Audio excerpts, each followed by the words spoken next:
Red Skelton's journey began in circumstances most children would never survive. Born in 1913, he entered the world marked by loss. His father, a circus clown, had died just 2 months before Red's birth. His mother, Ida May, suddenly found herself raising 4 children alone in grinding poverty. She worked any job available, but the family was considered so hopeless by their town that young Red often felt like he was growing up on the outside of life. Yet this difficult childhood didn't crush him. Instead, it planted the earliest seeds of the empathy, grit, and humor that would someday make millions adore him. At just 7 years old, Red began selling newspapers to help keep his family afloat. Those long days on street corners became his first stage.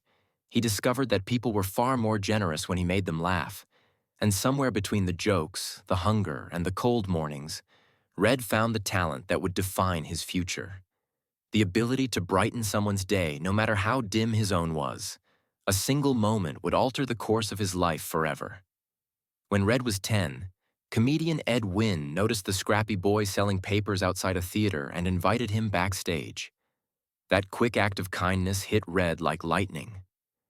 He suddenly realized that the world of laughter and performance, the world his father had lived in, could be his future too.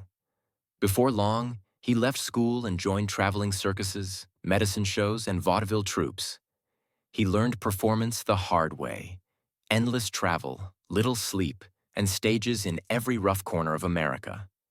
But by 14, he was performing full-time, quickly earning a reputation as a natural-born entertainer.